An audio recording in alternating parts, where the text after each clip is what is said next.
là bien sûr pour exprimer mon soutien à l'action que mènent les associations. Bon, Claude Madec-Claye m'a facilité la tâche parce qu'il a dit qu'effectivement, depuis toujours, j'étais anti-éolien. Ça, c'est sans doute le résultat de mes longues années à la Fondation du patrimoine, où j'ai vu suffisamment de projets, hélas, désastreux pour le paysage et le patrimoine voir le jour, et malheureusement pour un certain nombre d'entre eux réussir. Bon, c'est un sujet sur lequel il y a tellement à dire. Bon, c'est une forme, on le sait bien, d'économie qui est derrière, qui est totalement subventionnée.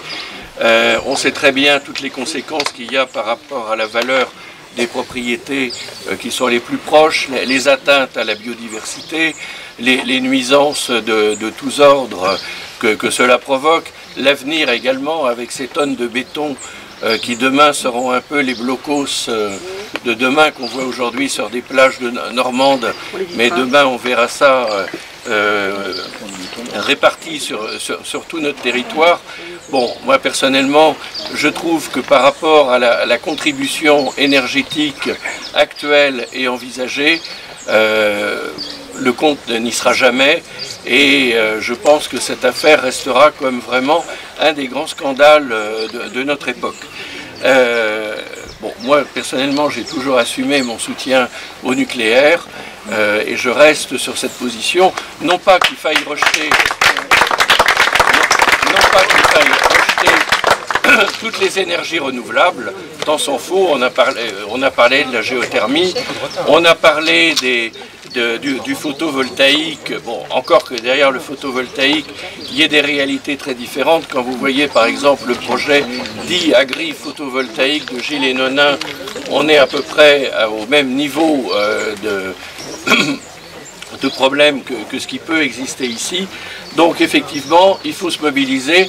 Je suis parfaitement d'accord avec ce qui a été dit par les derniers intervenants à propos de la loi qui vient d'être votée. D'abord, ne serait-ce que son titre a tout lieu d'être inquiétant, hein. Cette loi a avant tout pour objet d'accélérer le programme, c'est-à-dire que clairement, bon, les pouvoirs publics considèrent que les projets tout au long de ces dernières années ont trop souffert, et des associations, de la justice, etc., etc. Là, le but, c'est d'aller plus vite et de faire encore plus, davantage, n'importe quoi. Donc, je pense qu'il faut être très inquiet, effectivement, à l'égard de ce texte.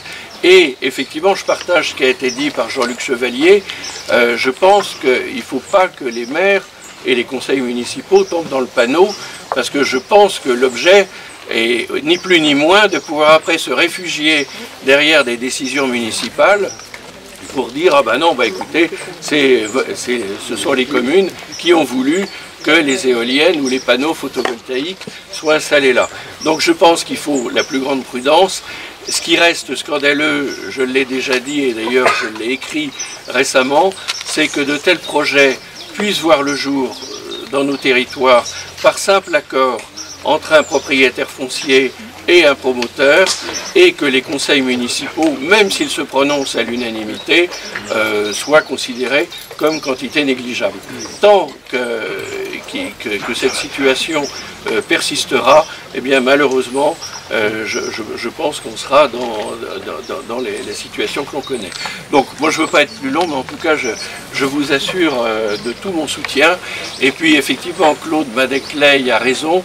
Je pense qu'au-delà de la réunion de ce jour, il est important que le courrier auquel faisait référence Jean-Luc puisse être adressé le plus vite possible et qu'on montre clairement que élus, associations, populations font front commun contre ces projets néfastes. Merci de votre attention.